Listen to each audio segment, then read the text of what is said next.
human body changes at different stages of its existence. These images that you see on the screen perfectly illustrate the stages of development of the human body.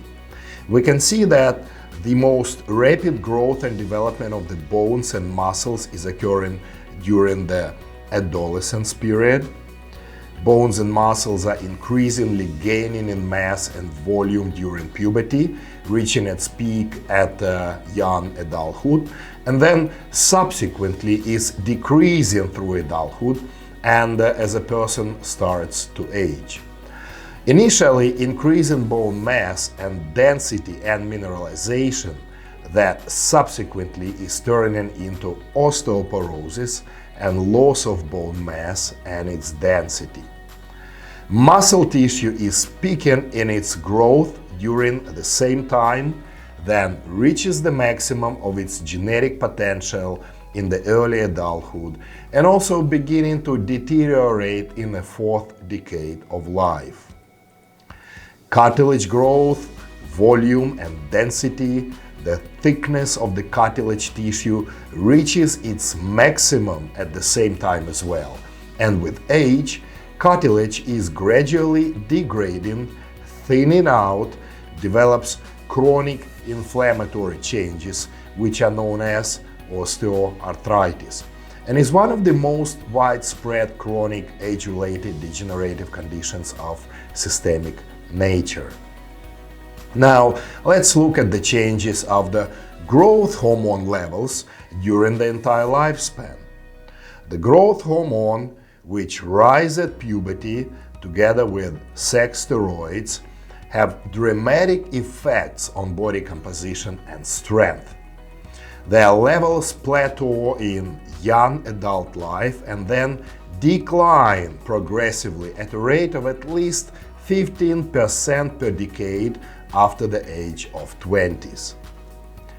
The decline in growth hormone secretion observed with aging is associated with changes in body composition.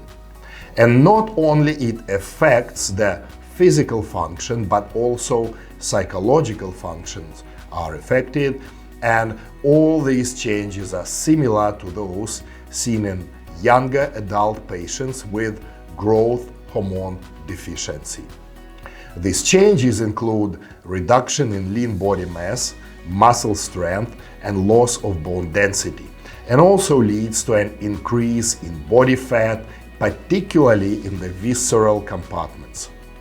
But it does not end here. The decline in growth hormone is associated with a loss of aerobic capacity, memory and cognitive function deterioration, sleep disorders, particularly decrease in a slow wave deep sleep phase, which becomes a significant clinical problem of the senior age. As we know, the aging is associated with decline of growth hormone and sex steroid hormones, which is associated in its turn with a bone loss and muscle loss, with a simultaneous fat gain and fat redistribution when it starts accumulating in stubborn areas, and also fat infiltration when fat is infiltrating tissues, including bones, while making it weaker, and muscles, including the most important muscle in our body, the heart, which is also becoming infiltrated with fat. All of it subsequently causes increased risk of fractures, increased morbidity and mortality, and functional decline.